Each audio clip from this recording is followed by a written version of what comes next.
सर्वेभ्यो नमो नमः स्वागतमत्र सर्वेषां जीवन भारती मंदिर सुरत 75મું વર્ષ જીવન ભારતીના 75મા વર્ષમાં મંગળ પ્રવેશ નિમિત્તે આયોજિત ઓનલાઈન પ્રશિષ્ટ સાહિત્ય કૃતિ રસાસ્વાદન શ્રેણી અને મણકો 20 21મા મણકા ઉપર આપણે હોત પણ આપ જાણો છો એ રીતે આજનો મણકો 20મો મણકો. મિત્રો 75મું વર્ષ એટલે કે અમૃત વર્ષમાં કશુંક અમૃત બની રહે એવું કરવાના આયાસમાં જે આ પ્રયાસ આરંભ્યો છે એ છે આ ઓનલાઈન પ્રશિષ્ટ સાહિત્ય કૃતિ રસાસ્વાદન. આજે 10 વર્ષ પછી પણ વિદ્યાર્થી કે ભાવક કે પછી વાચન રસિયાઓને એક ઉત્તમ રસથાળ 75 વાનગીઓ સાથે એટલે કે 75 સાહિત્યોના પરિચય સાથેનો મળી રહે એવી ભાવના સાથે આ ઉપક્રમને માંડ્યું છે. અને આજે 20મા મણકામાં જીવન ભારતીના જ ભૂતપૂર્વ વિદ્યાર્થી એમની સાથે વાત કરતી વખતે બહુ નિખાલસતાથી અને બહુ જ લાગણીથી જેઓ એવું કહેતા હોય કે હું જે કાંઈ પણ છું મારા ઘડતરમાં સૌથી મોટો ફાળો જો કોઈ હોય તો એ જીવન ભારતીનો છે. એવા જીવન ભારતીના વિદ્યાર્થી કે જેની ઉપર સંસ્થાને અને સમગ્ર ગુજરાતને મેડિકલ જગતને ગૌરવ છે એવા ઓર્થોપેડિક સર્જન ડોક્ટર તીર્થેશ મહેતા આજે આ મણકામાં વાત કરવાના છે પોતાની ગમતી કૃતિ પર દક્ષિણ આફ્રિકાના સત્યાગ્રહનો ઇતિહાસ ગાંધીજી દ્વારા રચાયેલી આ કૃતિ અને ડોક્ટર તીર્થેશ મહેતા.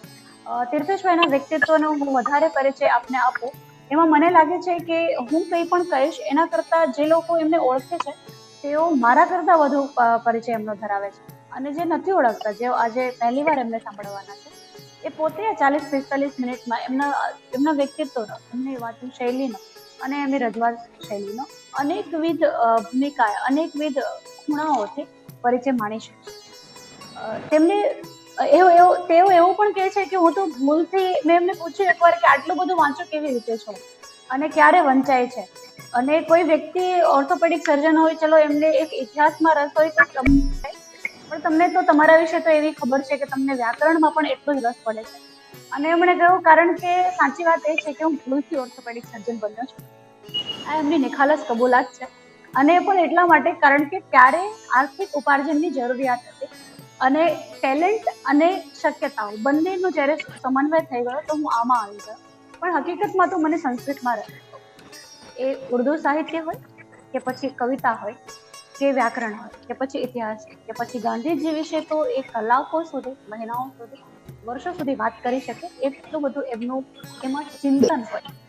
તો એવા ડોક્ટર તીર્થેશ મહેતા 1988માં જેમણે જીવન ભારતીમાંથી 12મું ધોરણ પૂરું કર્યું અને આજે સમગ્ર સુરત શહેર અને એમની સાથે જોડાયેલા એમના કાર્યક્ષેત્ર સાથે જોડાયેલા લોકો ઓર્થોપેડિક સર્જન તરીકે બહુ ઉપરની શ્રેણીમાં જેમનું નામ છે એવા ડોક્ટર તીર્થેશભાઈ તમને જીવન ભારતી વતી જીવન ભારતી સાહિત્ય સમિતિ વતી અને વ્યક્તિગત રીતે પણ સાદર આવકારું છું અને વિનંતી કરું છું કે એક પણ ક્ષણ હું ના બગાડું અને હું પૂરેપૂરું તમને માણું તમારી આ કૃતિ તમારી પ્રિય કૃતિ સાથે. તો તમારું સાદર સ્વાગત છે સર પ્લીઝ.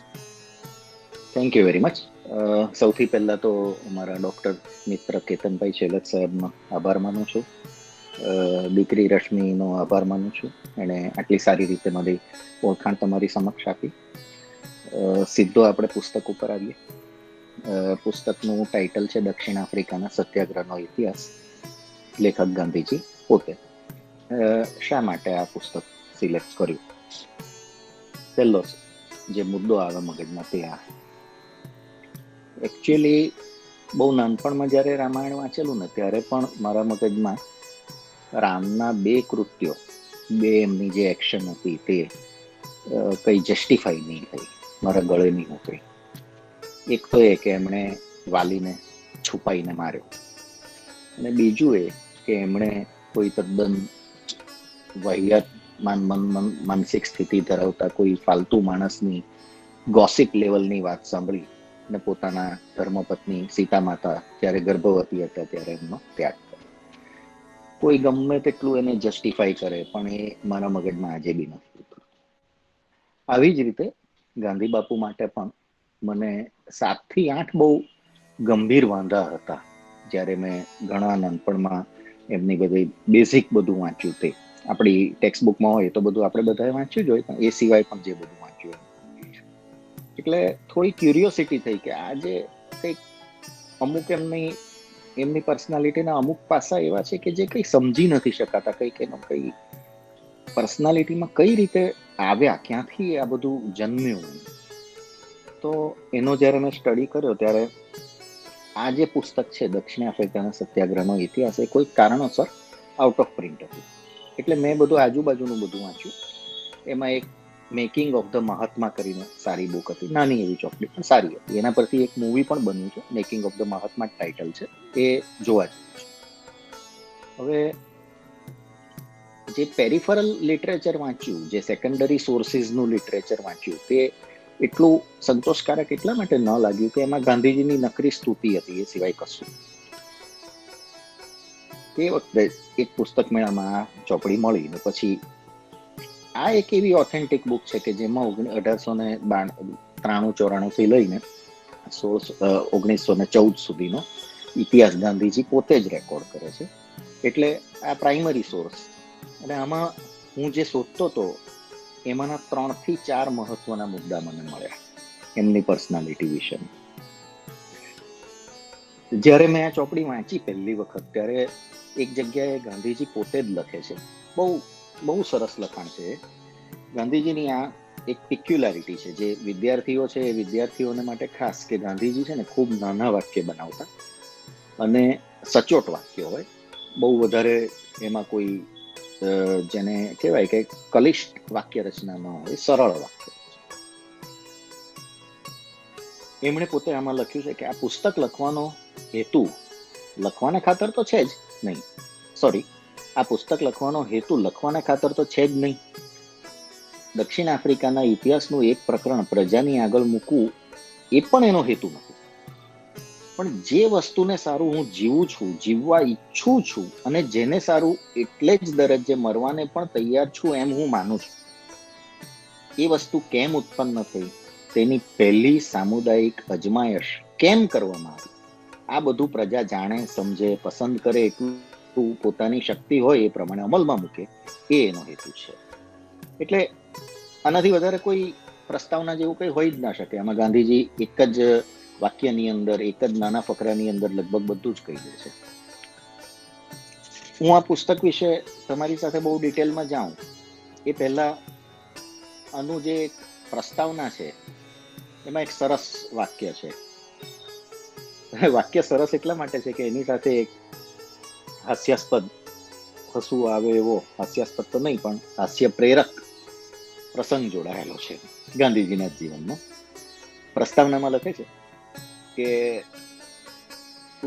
આ પુસ્તકમાં વિગતવાર ઇતિહાસ આપવા માટે મને અવકાશ નથી અને ઉત્સાહ કે ઈચ્છા પણ નથી.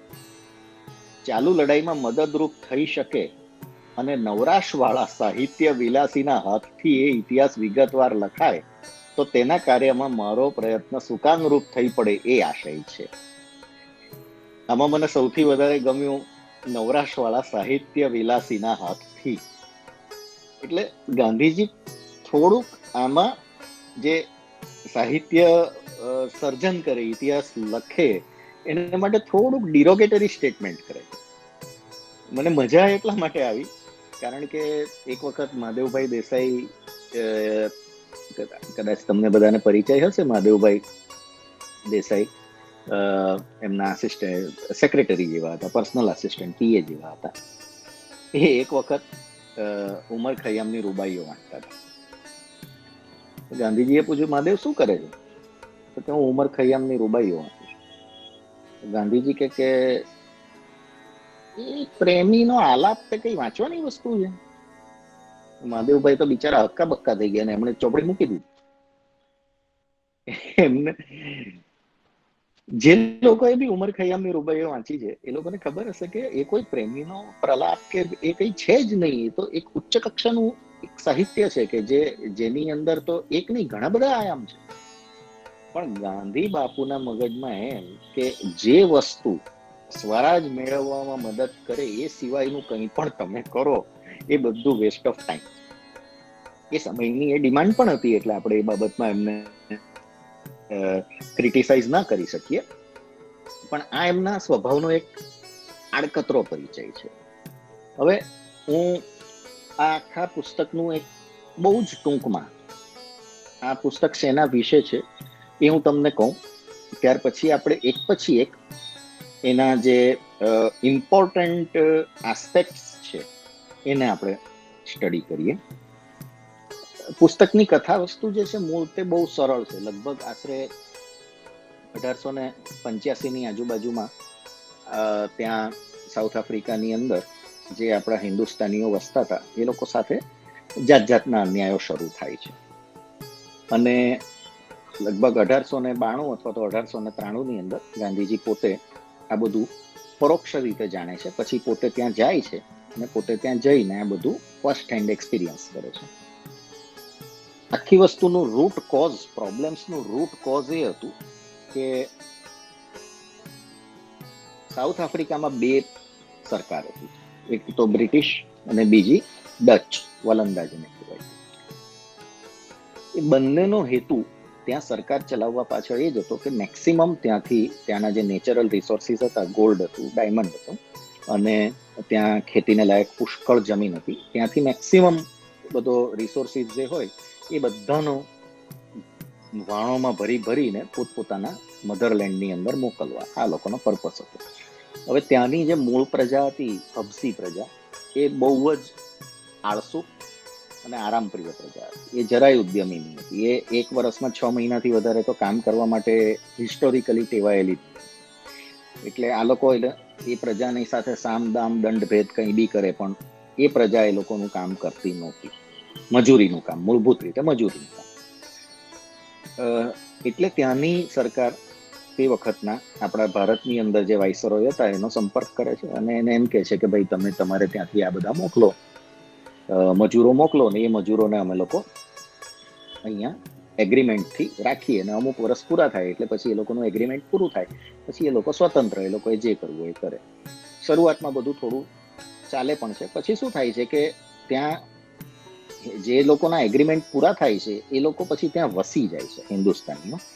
અને હિન્દુસ્તાની મૂળભૂત રીતે વેપારીને ઉદ્યમી પ્રજા, એટલે એ આપણી પ્રજા ત્યાં સારું ડેવલપમેન્ટ કરવા માંડે છે, સારું એ લોકોનું આર્થિક વિકાસ થાય છે, જે આ ગોરાઓથી સહન થતો નથી.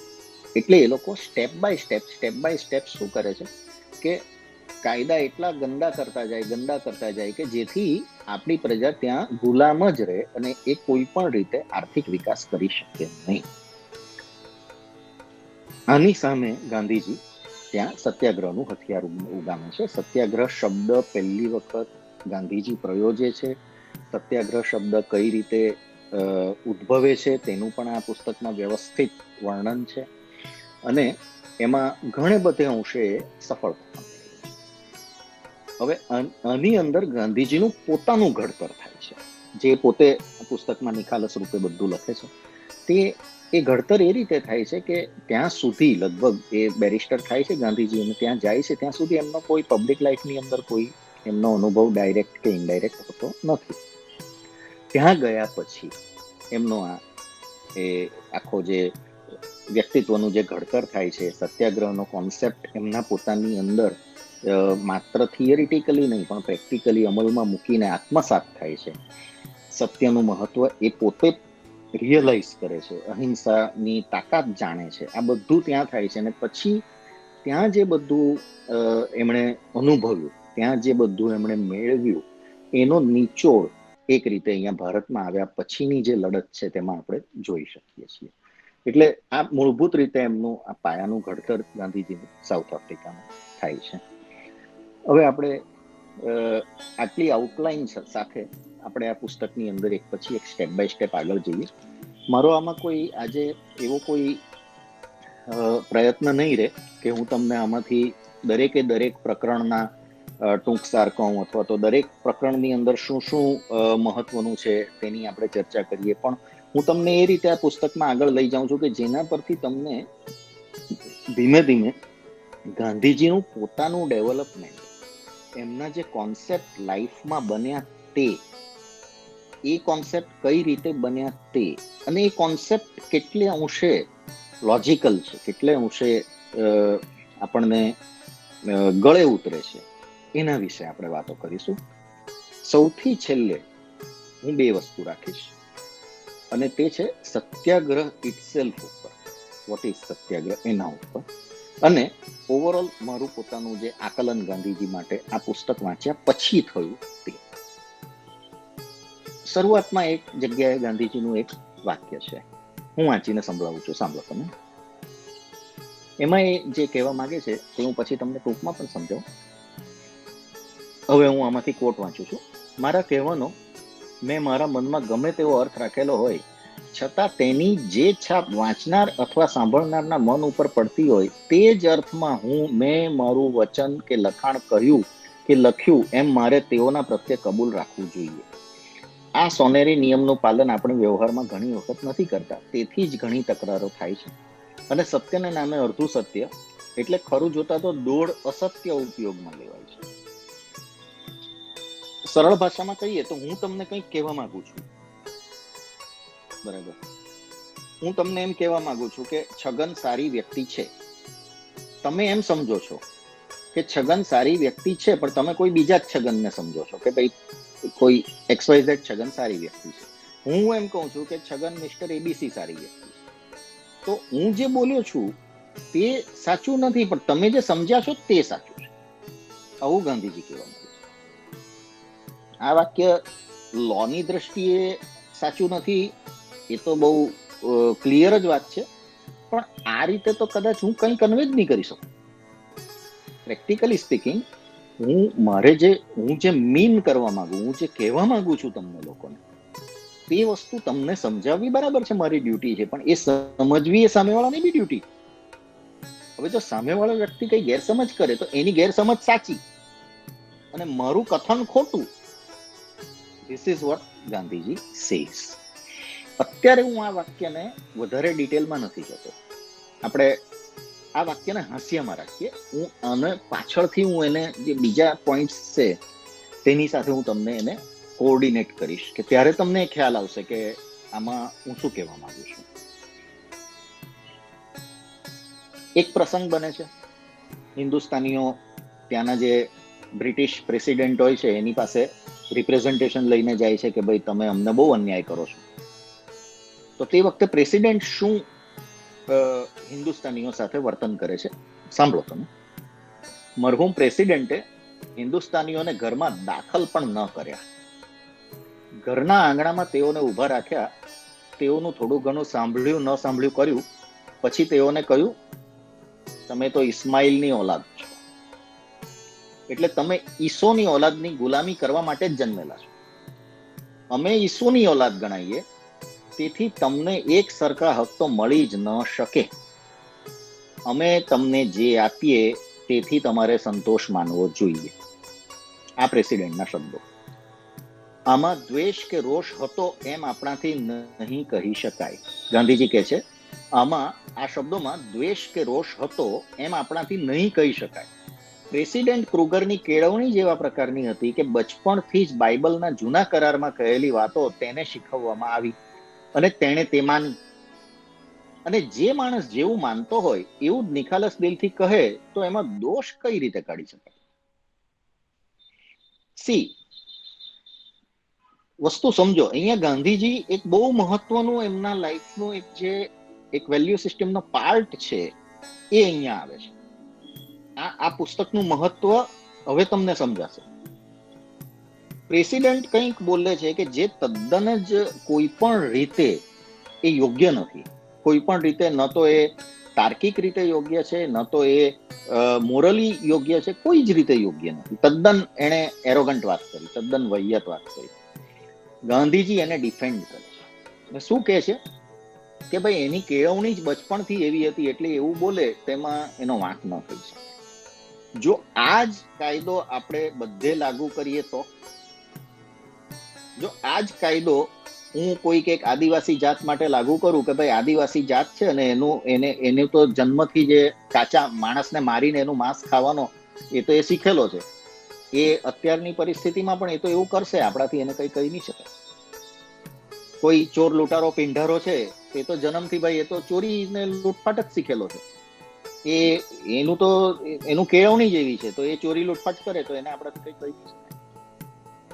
Is this justifiable? એટલે અહીંયા હવે આનું તમને રેફરન્સ કહું કે ભારતમાં ક્યાં આ વસ્તુ મને દેખાઈ અને હું એના રૂટ શોધવા માંડ્યો. હું કહું તમને, બહુ ઓછા લોકોને ખબર છે કે 1923-24 ની આજુબાજુમાં કેરલામાં મલબાર રિજિયનની અંદર માપિલ્લા જીનોસાઇડ થાય છે. માપિલ્લા જીનોસાઇડ, મોપલા જીનોસાઇડ, બરાબર. એની અંદર 10,000 જેટલા હિન્દુ સ્ત્રી પુરુષોની કત્લેઆમ કરે છે ત્યાંના લોકલ મુસ્લિમ. ગાંધીજી તે કત્લેઆમ વખતે શું કહે છે કે એ લોકો જે કત્લેઆમ કરનારા છે એ લોકો એમ કે આતતાઈ છે, એ લોકો ખરાબ છે, રાક્ષસ છે, બધું બરાબર, પણ હવે એ લોકોનો ધર્મ જ એમને એવું શીખવાડે છે, તો આપણાથી એમાં શું બોલી શકીએ? C now you see the connection. આમાં હિન્દુ મુસ્લિમનો ઇસ્યુ નથી, આમાં કોઈ કોમનો ઇસ્યુ નથી, આમાં ગાંધીજીની વેલ્યુ સિસ્ટમનો ઇસ્યુ છે.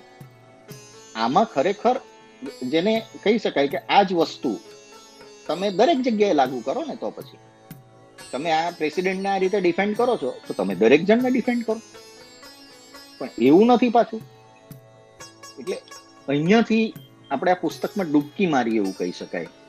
તમને આમાં ધીમે ધીમે તમને ખ્યાલ આવશે કે જે 1914 પછી ભારતમાં આવ્યા પછી એમના જે અમુક પોઈન્ટ્સ હતા જેની સામે મને ગંભીર વાંધો છે, એના રૂટ અહીંયા છે. એ ખબર નહીં હવે એ સાયકોલોજીકલ ડેવલપમેન્ટ એવું હશે, શું હશે, આઈ ડુ નોટ નો. એક સરસ વાત, આપણે બધાએ પેલો પ્રસંગ જાણ્યો છે કે ગાંધીજીને ટ્રેનમાંથી ધક્કા મારીને કાઢી મૂકવામાં આવેલા હતા સાઉથ આફ્રિકામાં, મેરિટ્સબર્ગ સ્ટેશન પર. ઘણો મોટો પ્રસંગ, કદાચ ત્યાંથી જ ગાંધીજીના આખા એમાં એમના બીઈંગની અંદર, એમના અસ્તિત્વની અંદર આખો એક મોટો ચેન્જ આવ્યો. આપણને એવું લાગે કે બુકમાં એનું મેન્શન હશે, એનું મહત્વ હશે, એના વિશે કઈ લખાણ હશે. ગાંધીજીની મહાનતા જુઓ, એક જ વાક્ય લખે છે, એક સિંગલ સેન્ટન્સ. હું વાંચું છું, તમે સાંભળો. કેટલો વિનમ્ર માણસ. કડકડતી ટાઢમાં મેરિટ્સબર્ગ સ્ટેશન પર રેલવે પોલીસના ધક્કા ખાઈ મુસાફરી અટકાવી રેલવેમાંથી ઉતરી વેઇટિંગ રૂમમાં હું બેઠો. મારો સામાન ક્યાં છે એની મને કઈ ખબર નહીં. બસ આટલું જ છે. આની આગળ પણ કઈ નહીં, આની પાછળ પણ કઈ નહીં. એમણે આ પ્રસંગને જરા પણ મહત્વ આપ્યું નથી. રીતસર આ પ્રસંગને એમણે ડાઉન પ્લે કર્યો છે કે જેથી એવું ન લાગે કે જાણે તે વખતે મેં કોઈ જે રીતે મહામાત્ય ચાણક્ય જે રીતે પ્રતિજ્ઞા લે છે કે ભાઈ હું નંદવંશનો નાશ કરી નાખીશ ત્યાં સુધી હું જટા નહીં બાંધું, આવી કોઈ મેં પ્રતિજ્ઞા, કશું જ નહીં, કોઈ મેલોડ્રામા નહીં, કશું જ. તદ્દન સિમ્પલ. એમની લાઈફ ઉપર, ગાંધીજીની લાઈફ ઉપર સિરિયસ લેવલના 2 એટેમ્પ્ટ થાય છે આ લડત દરમિયાન. એ પણ જરા પણ એમણે હાઇલાઇટ નથી કર્યા. 1-2 જગ્યાએ એનો અછડતો ઉલ્લેખ છે 62મા પાનાની આજુબાજુ, એને બાદ કરતા એમણે કોઈ એનો ખાસ ઉલ્લેખ નથી કર્યો. એટલે એ એમની નમ્રતા છે કે એમણે કશે પણ આ જાણે પોતે આ આખી કથાના નાયક છે, જરા પણ નહીં, સેજ પણ નહીં. એમણે માત્ર એક નિષ્પક્ષ ઇતિહાસકાર જે રીતે લખે કે ભાઈ આમ બનેલું હતું, ધેટ્સ ઓલ, એનાથી વધારે એમને કંઈ નથી કર્યું. હવે આવે છે બોર લડાઈ. This is something very important. Boer લડાઈનો એકદમ ટૂંકમાં તમને એ કહું કે ત્યાં મેં જે રીતે આગળ કીધું એ રીતે 2 પ્રકારના સંસ્થાન હતા, એક બ્રિટિશ હતા ને એક આ ડચ હતા. એ 2 જણા બાગે છે. લડાઈ એ 2 જણા વચ્ચે છે, બ્રિટિશ અને ડચ વચ્ચે છે. હિન્દુસ્તાનીને એમાં કઈ લેવા દેવાનું, બરાબર. હવે એ વખતે ગાંધીજી એમની લડતમાં ખાસા આગળ વધી ગયેલા હોય છે અને એ ત્યાંના હિન્દુસ્તાનીઓને એવું સમજાવે છે કે આપણે આ બોર લડાઈની અંદર અંગ્રેજોનો સાથ આપવો જોઈએ. આનું હું થોડુંક નેરેશન કરું છું, થોડુંક વાંચું છું પુસ્તકમાંથી, એટલે તમને એક્ઝેક્ટ ખ્યાલ આવશે ગાંધીજી શું વિચારતા હતા. આપણને અંગ્રેજ અને બોર બંને કનડે છે. ટ્રાન્સવાલમાં દુઃખ છે અને નાતાલ કેપમાં નથી એવું નથી. જે તફાવત છે તે થોડો ઘણો પ્રમાણનો છે. વળી આપણે તો ગુલામ પ્રજા કહેવાઈએ. બોર જેવી ખોબા જેટલી કોમ પોતાની હસ્તી ને સારું લડી રહેલી છે એમ આપણે જાણીએ છીએ. તે છતાં તેનો નાશ થવામાં આપણે નિમિત્તભૂત કેમ થઈએ? અને છેવટે વ્યવહાર દ્રષ્ટિએ વિચારતા બોર હારવાના છે એવું કઈ કહી ન શકાય એવું નથી. તેઓ જીતી જાય તો એ લોકો આપણા પર વેર લે એવું પણ બની શકે. આપણે બ્રિટિશ સલ્તનતમાં ગુલામ છીએ એ વાત ખરી, પણ અત્યાર સુધીની આપણી વર્તણૂક સલ્તનતમાં રહીને ગુલામી ટાળવાનો પ્રયત્ન કરવાની રહેલી છે. હિન્દુસ્તાનના બધા અગ્રેસરો એ જ પ્રમાણે કરે છે, આપણે પણ એમ જ કરી રહ્યા છીએ. જો બ્રિટિશ રાજ્યના ભાગ તરીકે જ આપણી સ્વતંત્રતા અને ઉન્નતિ સાધવામાં ઈચ્છતા હોય તો એમ કરવામાં આ વખતે આપણે લડાઈમાં તન મન ધનથી એમની મદદ કરવી જોઈએ. ટૂંકમાં ગાંધીજી એવું માને છે કે આપણે અંગ્રેજોની મદદ કરવી જોઈએ. હવે અહીંયા હું કંઈક મહત્વનો પોઈન્ટ તમારી સામે પ્રસ્થાપિત કરવા માંગુ છું. અંગ્રેજો હિન્દુસ્તાનીઓને નાગરિક ગણતા હતા ખરા? ગાંધીજી વારંવાર કહે છે કે આપણે એ લોકોની રૈયત છીએ, આપણે બ્રિટિશરોની રૈયત છીએ. શું આપણે ખરેખર હિન્દુસ્તાનીને અંગ્રેજો નાગરિક ગણતા હતા? નાગરિકની વ્યાખ્યા શું? બ્રિટિશરો હિન્દુસ્તાનીઓના એક પછી એક હક કાપતા જતા, એક પછી એક હક ઉપર તરાપ મારતા જતા, એક પછી એક હક પાછા ખેંચતા જતા. બરાબર છે, આપણે એ લોકોના સિટીઝન કેવા? ગાંધીજી પોતે જ લખે છે કે એ લોકો આપણને ગુલામ તરીકે ટ્રીટ કરે છે. ગુલામ એ પ્રજાજન છે, એ સિટીઝન છે. ગુલામને કોઈ વોટિંગ રાઇટ છે? ગુલામ કે તે એ સાંભળે છે બ્રિટિશર? કશું જ નથી સાંભળતા. અને ગુલામની પાસેથી 18 કલાક મજૂરી કરાવવા સિવાય એ લોકોને ગુલામનો કોઈ ઉપયોગ નથી. ગુલામ જીવે કે મરે એ જોવા તૈયાર નથી. તો પછી ગાંધીજીની દલીલની અંદર જે વાત છે કે આપણે એ લોકોને મદદ કરવી જોઈએ, તેનું તથ્ય શું, તેનો પાયો શું, એનો બેઝ શું? કોઈ જ નહીં. માત્ર એમની લાગણી, લોજિક નથી. હવે આનું મહત્વ સમજો. આ જ વસ્તુ વર્લ્ડ વોર 1 માં થઈ. એક્ઝેક્ટ આ જ વસ્તુ બ્રિટિશરોએ ભારતને કીધું કે તમે અમને પૈસાની અને સૈનિકની મદદ કરો. વર્લ્ડ વોર 1 1914 થી 1918. અને આપણે મદદ કરી મૂર્ખાની જેમ. બરાબર છે. આપણને શું મળ્યું બદલામાં? 1919 નો જલિયાવાલા હત્યાકાંડ.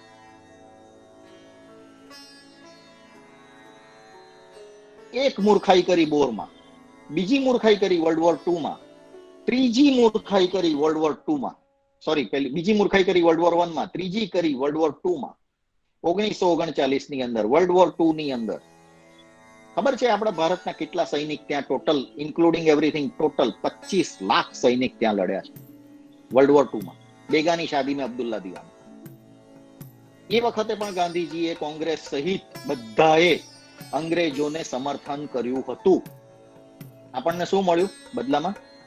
1942, 43 ને 44 માં પશ્ચિમ બંગાળની અંદર દુકાળ પડ્યો ત્યારે પશ્ચિમ બંગાળમાંથી ચોખાનો એક દાણો વિન્સ્ટન ચર્ચિલે ખેંચી લીધો. સેને માટે? પોતાના સૈનિકો માટે, જે યુરોપમાં લડતા હતા. અને બંગાળમાં કેટલા માણસો મરી ગયા? 30 થી 40 લાખ.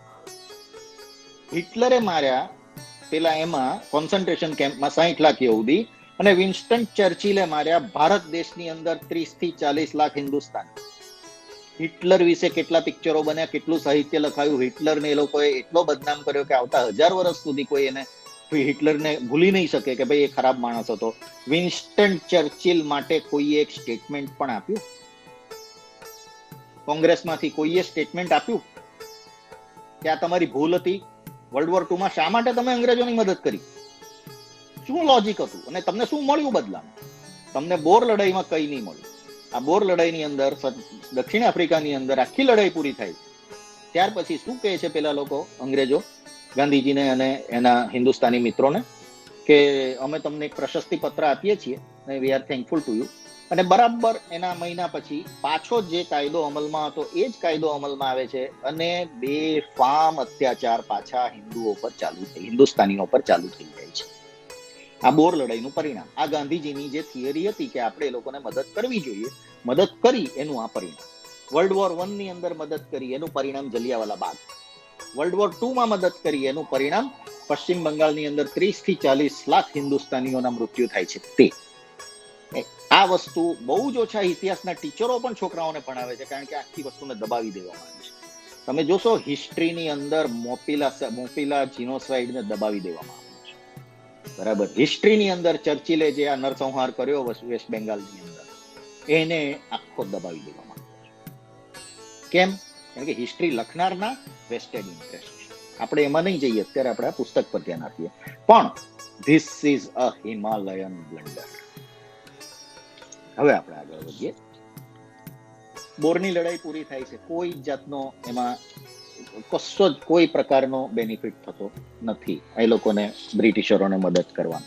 અને ત્યાર પછી એક પછી એક સ્ટેપ બાય સ્ટેપ આ લોકો હિન્દુસ્તાનીઓ પોતાની માગણી માટે જૂજતા જાય છે, બધું જ કરે છે, કશું એનો કોઈ પરિણામ આવતું નથી. અંગ્રેજો માત્ર વાટાઘાટ કર્યા કરે છે, એનાથી આગળ કશું થતું નથી. સમય પસાર થતો જાય છે, વર્ષોના વર્ષો પસાર થતા જાય છે. અહીંયા એક જગ્યાએ બહુ મહત્વનું એક વાક્ય છે. અત્યારે ખાલી આ એક વાક્ય હું વાંચું છું, અત્યારે એ વાક્યની ડિટેલમાં નથી જતો. છેલ્લે આપણે જયારે સત્યાગ્રહ વિશે સમજીશું ત્યારે હું તમને આ વાક્ય યાદ કરીશ. સત્યાગ્રહી ભયને તો કોરે જ મૂકે છે, તેથી વિશ્વાસ કરતા તે કદી ડરે જ નહીં. સાંભળજો, 20 વાર વિશ્વાસનો ઘાત થાય તો પણ 21મી વાર વિશ્વાસ કરવા એ તૈયાર રહે છે. અત્યારે આ વાક્ય વિશે હું વધારે ડિટેલમાં નથી જતો. આપણે આને હાંસિયામાં રાખીએ, હું પછી એને કોરિલેટ કરીશ.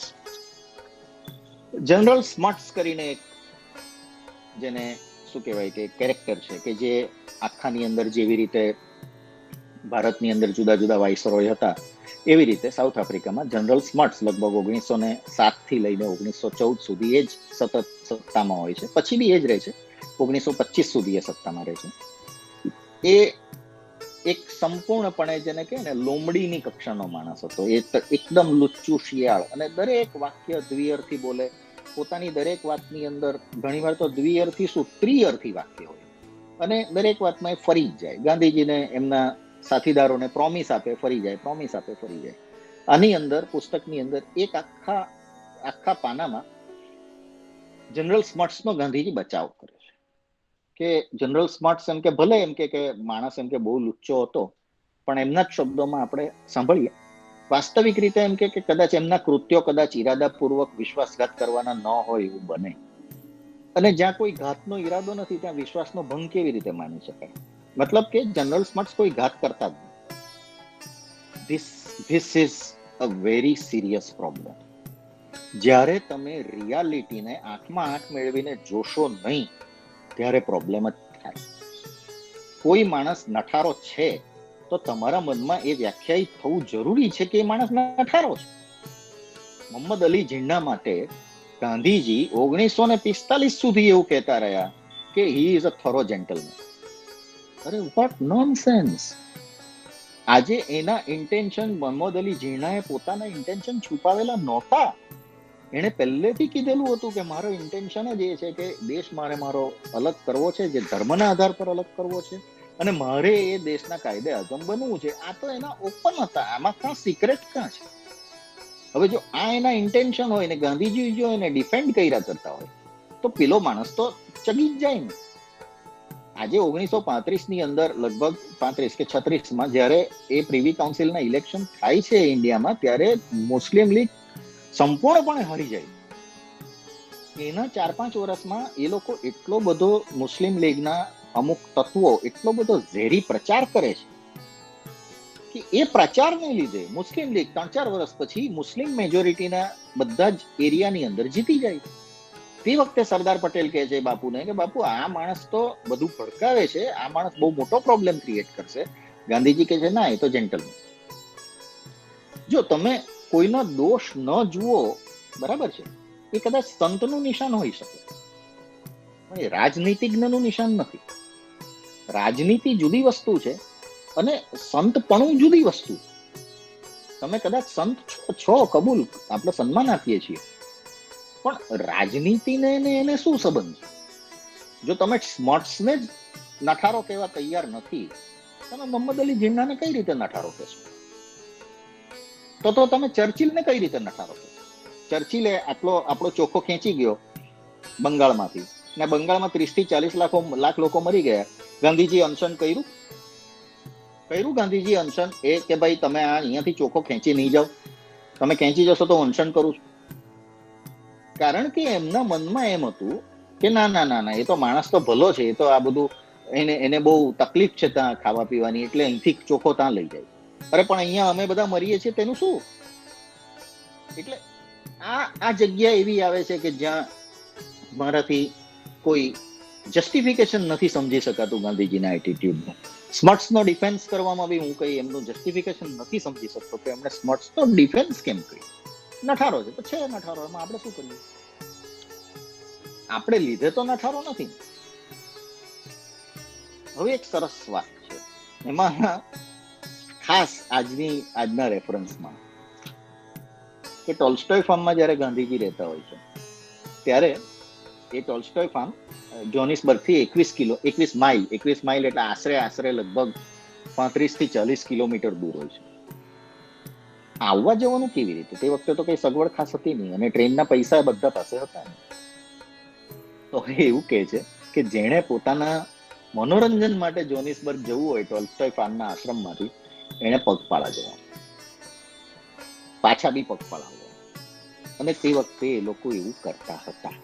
સવારે 2 વાગે ઉઠે, 2:30 વાગે ચાલવાનું ચાલુ કરે, પગપાળા 35 થી 40 કિલોમીટર ચાલીને જોનિસબર્ગ જાય, ત્યાં આખો દિવસ પોતાનું જે કામ હોય તે પતાવે અને ચાલતા પાછા ટોલ્સ્ટોય ફાર્મમાં.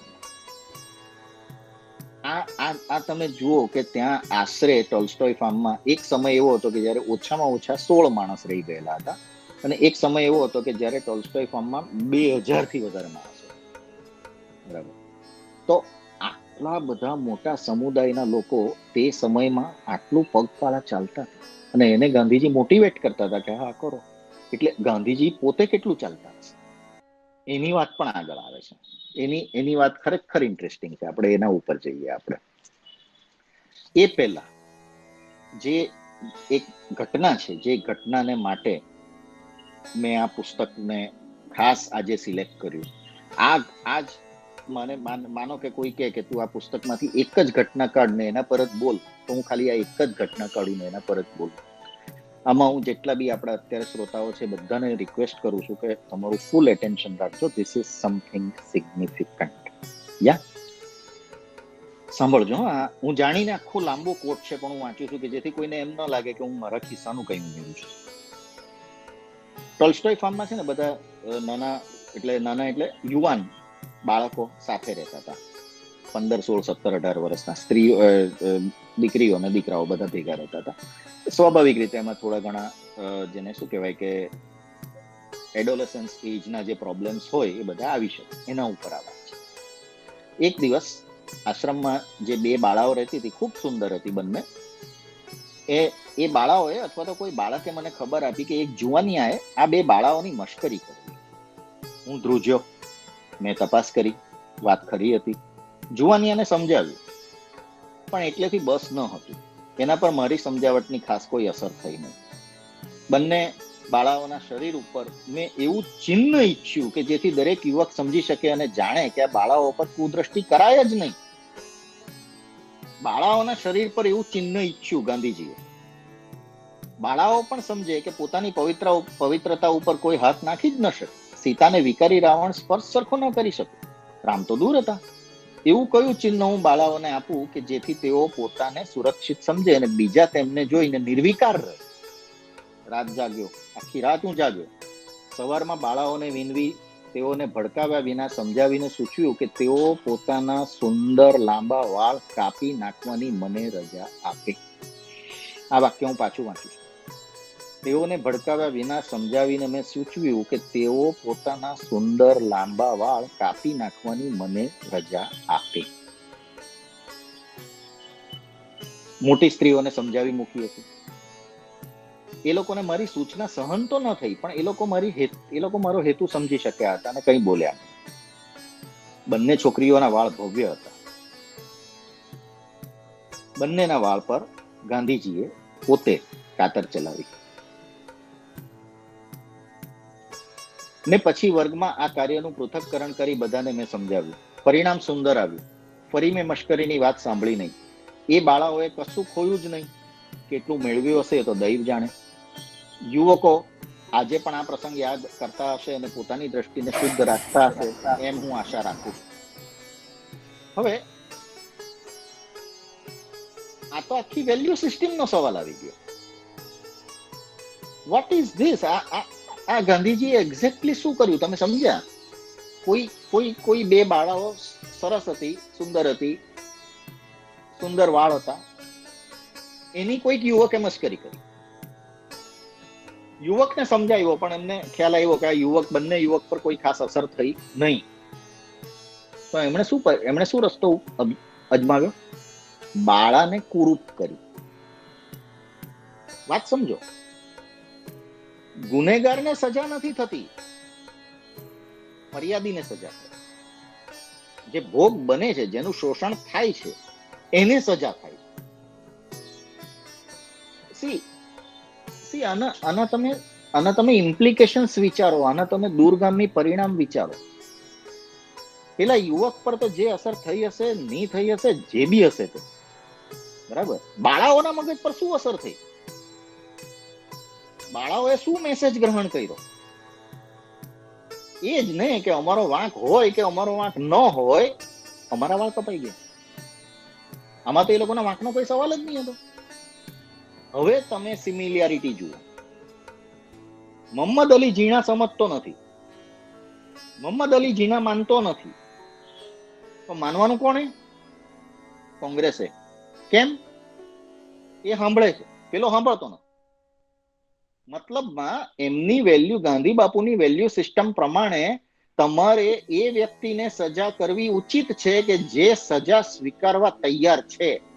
તમારે એ નથી જોવાનું કે સત્ય ક્યાં છે, અસત્ય ક્યાં છે, ન્યાય ક્યાં છે, અન્યાય ક્યાં છે.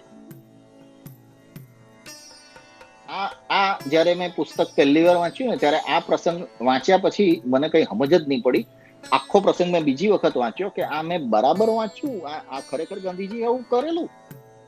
And he did it. પોતે લખે છે. હવે મને તાળો મળે છે કે 1914 પછી, 1914 થી 1948 દરમિયાન મને જે ગાંધીજી સામે 7 થી 8 સૈદ્ધાંતિક વાંધા છે, એ વાંધાઓનું રૂટ કોઝ ક્યાં છે. આઈ હોપ કે હું તમને આ વાત સમજાવી શક્યો છું. This is a faulty value system of Gandhi Bapu. આપણી પાસે સમય ઓછો છે, એટલે હું અમુક જે એમના પ્રસંગો છે જે મેં ચર્ચા કરવાનું વિચારેલું, હું એની ડિટેલમાં નથી જતો. ખાલી એક જ વસ્તુ આમાં મહત્વની આવે છે કે ગોખલેજી પણ ત્યાં, ગોપાલકૃષ્ણ ગોખલેજી પણ ત્યાં જાય છે, અને ગાંધીજી, ગોપાલકૃષ્ણ ગોખલે બધા જ ત્યાં બધી જ રીતે અંગ્રેજો સાથે સમજાવટના પ્રયત્નો કરે છે, પણ કોઈ સમજાવટ સફળ થતી નથી.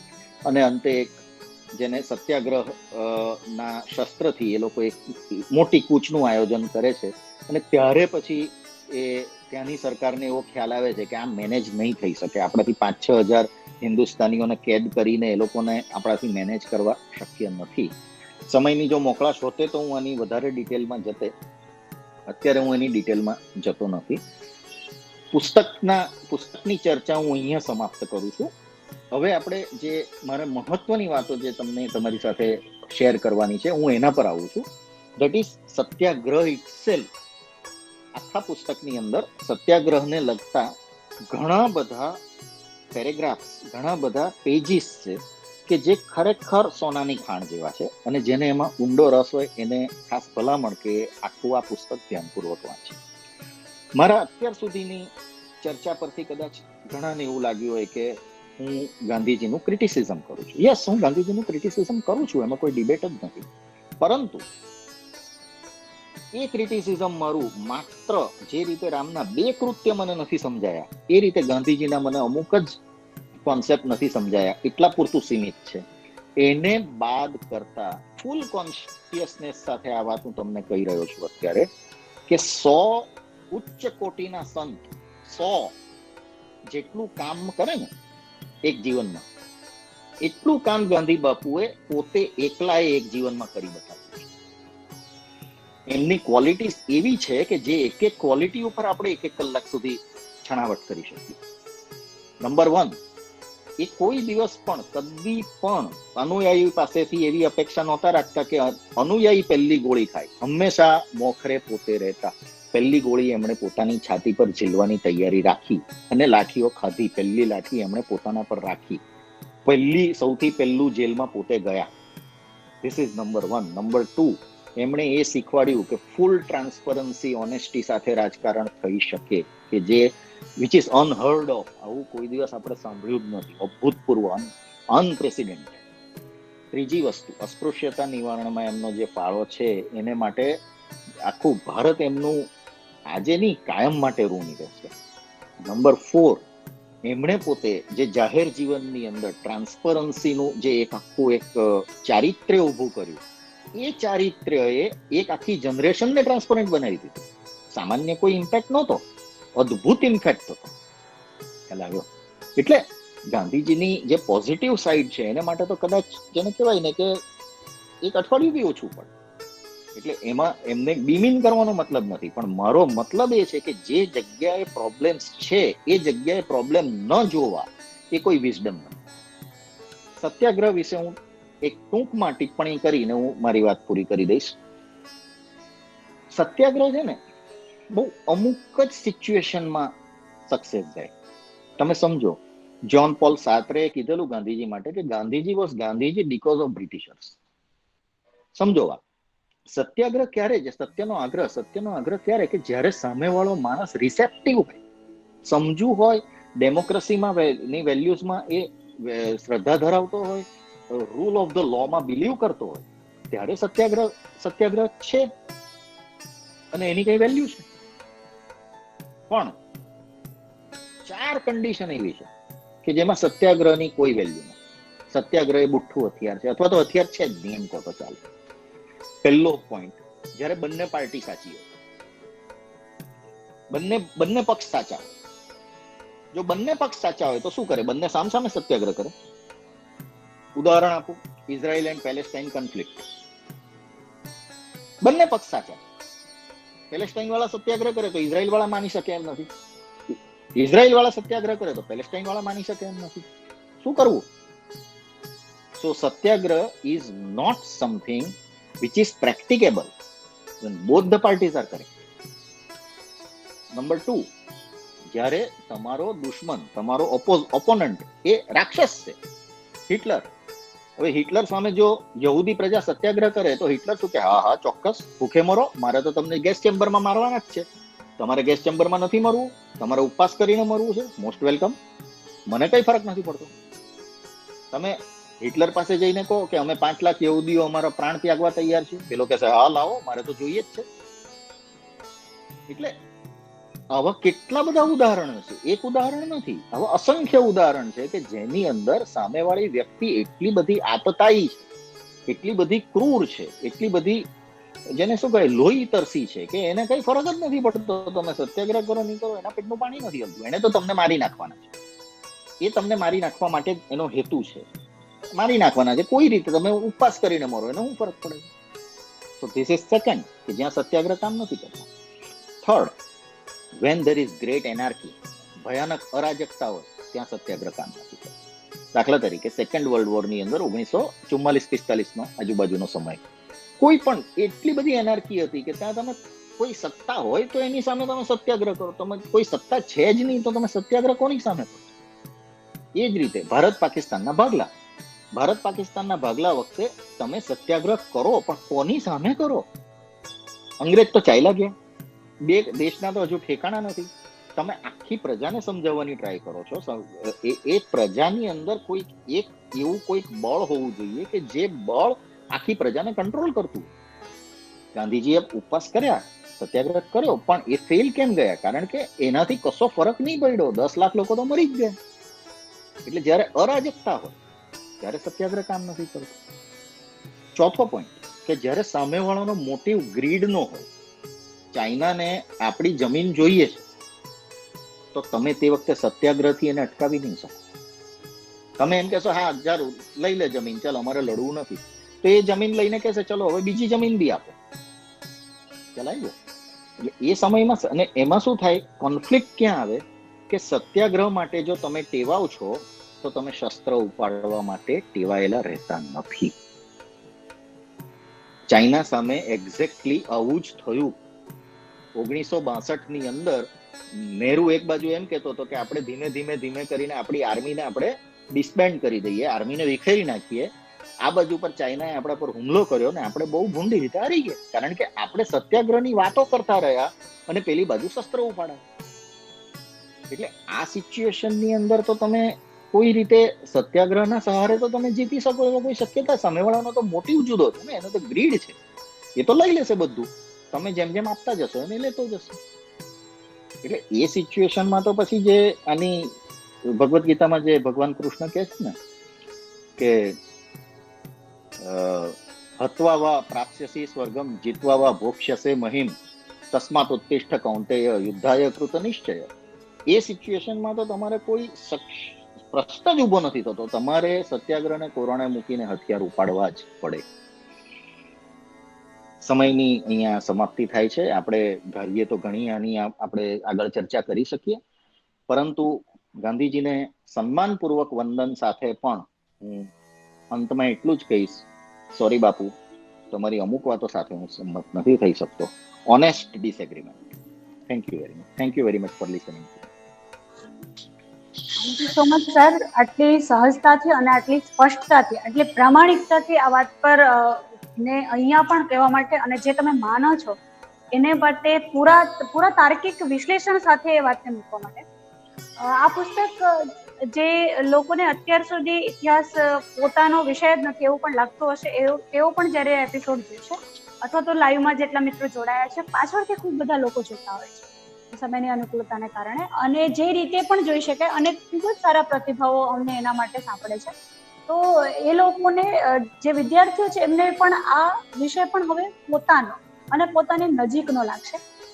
એવી રીતે તમે એટલી સરળતાથી આમાં વાત કરી અને એટલી સ્થિરતાથી, એટલી પ્રામાણિકપણે આની વાત કરી કે જેમાં એવું લાગ્યું જ નહીં કે કોઈ પુસ્તક વિશે વાત થઈ રહી છે. તો આ જે ચેપ તમે લગાડ્યું છે આ પુસ્તક માટેનો, એના માટે થેન્ક યુ સો મચ. આવતીકાલની જાહેરાત કરું છું. આવતીકાલે યુવા પત્રકાર રાજકોટના જેમણે સાંજ સમાચારથી લઈને ઘણા બધા મેગેઝિન સાથે કામ કર્યું છે, ઘણા બધા છાપાઓ સાથે કામ કર્યું છે, કૃતિઓ સાથે કામ કર્યું છે, સેલિબ્રિટીઝ સાથે કામ કર્યું છે, અને ખૂબ જ નાની ઉંમરે ખૂબ જ પ્રસિદ્ધિ જેમને મળી છે સોશિયલ મીડિયા ઉપર, અને આમ પણ ખૂબ સારું લખે છે એવા પરખ ભટ્ટ વાત કરશે ધ કૃષ્ણા કી આ પુસ્તક પર. તો આજના આ એપિસોડ માટે જીવન ભારતી તરફથી તમારો આભાર ના માનવાનો હોય, કારણ કે જે વ્યક્તિ પોતે જ એવું કહેતી હોય કે જીવન ભારતીની માં હું લટાર મારું છું છતાં પણ મારી આંખોમાં એ ભીનાશ આવે છે, કારણ કે દિવસો મારી સામે હોય છે, એ છેલ્લી પાટલી પર બેસનારા અમે છો, એ જે બન છે એ મારી અંદર જીવે છે, અને આજે પણ હું ઉંમરને વટાવીને ત્યાં પહોંચી જાઉં છું. એનો આભાર માનવાનો કોઈ ઉપક્રમ કરવાનો જ ન હોય, એટલે હું એ આભારનો ઉપક્રમ અહીંથી ખસેડી દઉં છું. પરંતુ ફરીથી આપણે હંમેશા મળતા રહીએ, દિલથી મળતા રહીએ, અને આ મંચ પર હંમેશા તમે પૂરી રીતે ખીલતા રહો, ખુલીને વાત કરતા રહો, એવા વિશ્વાસ સાથે આજના એપિસોડને અહીંયા વિરામ આપું છું. સો have a nice day. Thank you.